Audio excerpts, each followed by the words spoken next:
Demon Slayer was freaking awesome, and I loved every bit of this movie. I will tell you some of the reasons why it's awesome and why I think it lives up to the hype, and why I think you should also definitely go check it out. But before any of that, before we get into any spoilers, I will definitely let you know and give you a heads up and a fair warning. So with all of that being said, let's get into this. やはり親方様の読み通り無惨この男は Demon Slayer Kimetsu no Yaiba Infinity Castle was released way back in July 18th, but only in Japan, and just recently came out here in the US during September 5th, making 70 freaking million bucks here in North America. If you're unfamiliar with the overall plot, the story goes something like this. Ever since the death of his father, the burden of supporting the family has fallen upon Tanjiro Komodo's shoulders.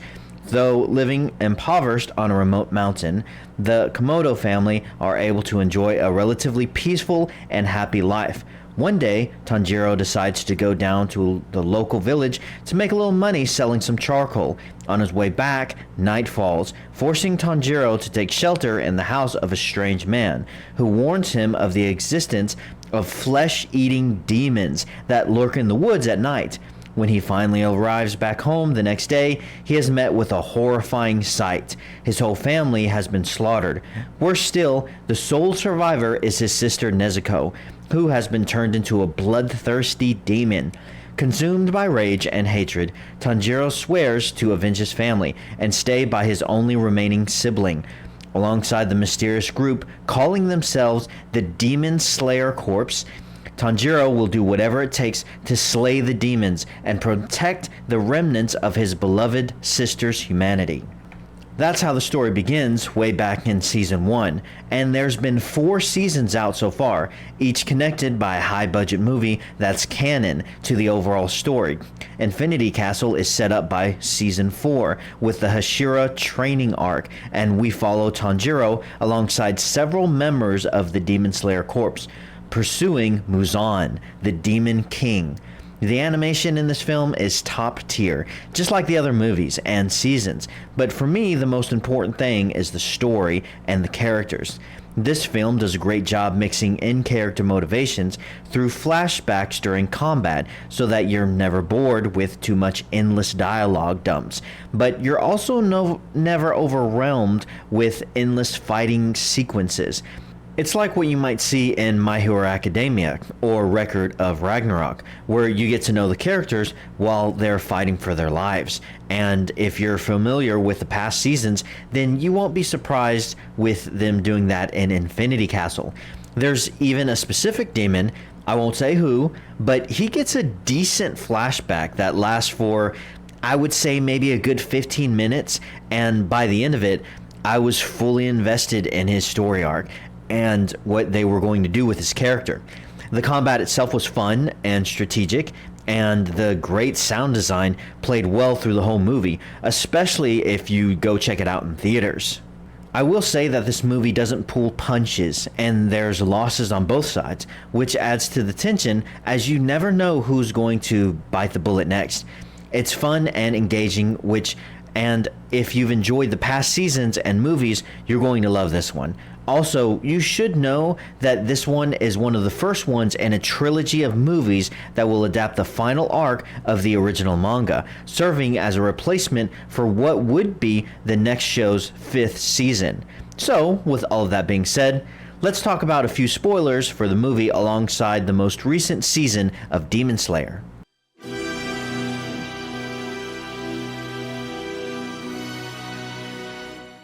いい夜だね。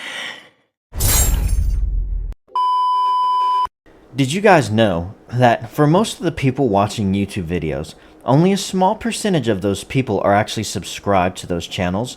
But subscribing is really quick and easy. All you have to do is first to make a YouTube account, which is free, and then after that, go down to the video that you're watching, hit the like button, which goes a long way in helping out the algorithm, and then go over and hit the subscribe button. After you've hit the subscribe button, click the drop down arrow and click the option that says all, so that can notify you whenever a new video from this creator has dropped. Subscribing is free, and making a YouTube account is also free. It allows you to keep up with all of your favorite content creators, and of course it goes a long way in helping out my channel, and I really do appreciate it.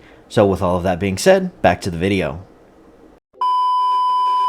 With the beginning of Season 4, the Wind Hashira, Sanami Shinazugawa, for the love of God, I'm going to butcher every one of these names, and I'm sorry about that now, but him, as well as the Serpent Hashira, Obanai Uguro, unknowingly entered an entrance to the Infinity Castle. It appeared as an abandoned castle in the middle of the dense forest, with numerous demons lurking within the building. As they tried to capture the demon they were pursuing, they leapt into what they believed was the inside of the castle, only to see the Infinity Castle's endless corridors and halls. The castle, sensing the Hashira, began to collapse and quickly vanished from view as a room that the demon had escaped into was quickly shut, causing the surrounding to revert back immediately and Sanemi's sword to slash directly into the ground. The two are left confused at what they had just witnessed. Muzan traps the Hashira and Tanjiro inside the Infinity Castle at the end of Season 4. Having the foresight to predict the arrival of Muzan, Corpse leader Kagaya Ubayashiki laid a trap during his confrontation with the Demon King. Muzan, seeing his wife and two of his children present, did not sense anything out of the ordinary when he attempted to kill him, and was staggered when a powerful explosion destroyed the mansion. He was then trapped by a blood demon art of giant bramble branches and was injected by a hidden tomato. Not mayonnaise. I don't think that means mayonnaise, but it sounds like mayonnaise, mayo. Tomato with a special drug to convert him into a human. Jiumi Himijima then arrived to behead him, which fails when Muzan instantly regenerates his head. The rest of the Hashira and Tanjiro Kamado arrive, but as they attempt to corner the immobile Muzan, Nikimi opened doors beneath them all, trapping the demon slayers within the Infinity Castle. The Infinity Castle is a pocket dimension consisting of lamplit wooden rooms, long halls, and moving corridors. It possesses a warped direction of gravity, allowing demons to stand upright, upside down, or perpendicularly on the walls, or move in physical impossible directions. Its unusual structure and layout as Nikimi's blood demon art allows any structure within to shift at her will, though the castle additionally also seems to move on its own. It's extremely overpowered, and it gives Muzan not only time to heal himself in the movie, but also allows him to do what looks like gathering power for the ultimate showdown. With some of the other demon slayers aside, I honestly don't know how Tanjiro is going to be able to survive to the end of the upcoming combats and battles, certainly not through the next few movies. He survives through this movie, but he's pretty much exhausted and barely won the fight against Akaza, and he wouldn't have stood a chance without Gayu's help. This follows the pattern as he barely survives his previous fights with the upper ranks, but after the battles, he's always had time to recover, and it's normally been not just several days, but sometimes weeks. But in the Infinity Castle, there's not going to be time for rest, or at least I don't see how there would be. So I guess we'll see how things go. One thing is for sure, that after watching a pretty gruesome sight, which was Shinobu getting not only killed but also absorbed by Doma, shows that there's probably going to be a lot of Demon Slayer Corps members getting killed over the next few movies, which I'm all in for. It adds to the tension to every scene, and since I haven't read the manga, I have no idea how all of this is going to end. So I'm really excited. I'm pretty concerned for the Demon Slayers. I'm sure that somehow good will prevail, although who knows, maybe the demons will win. But I'm sure that the Demon Slayers will win somehow, but I'm curious to see who's going to survive to the end. Maybe they all die, maybe just everyone dies. I don't know.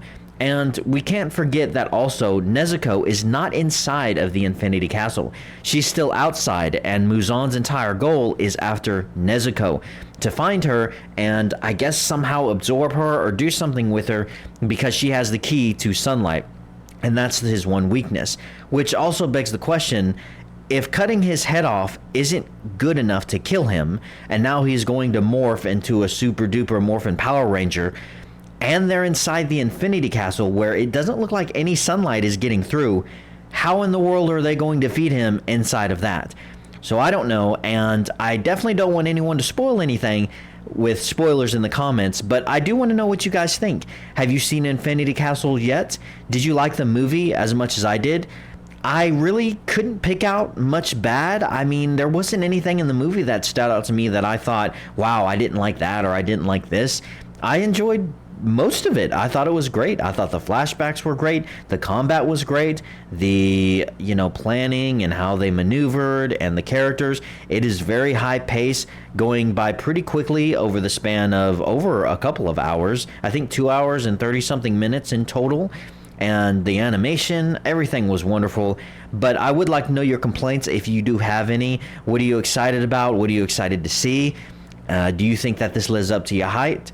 And just let me know in the comments. And also, please, guys, if you've made it this far, please don't forget to hit the like button and the subscribe button and the bell icon to be notified of my new videos. I talk about all kinds of stuff concerning pop culture and a little bit of politics here and there, and news, movies, animes, TV shows, gaming, and I will be trying to consistently release more and more anime reviews, as I have a deep passion. I love anime. It's awesome. And I love this movie.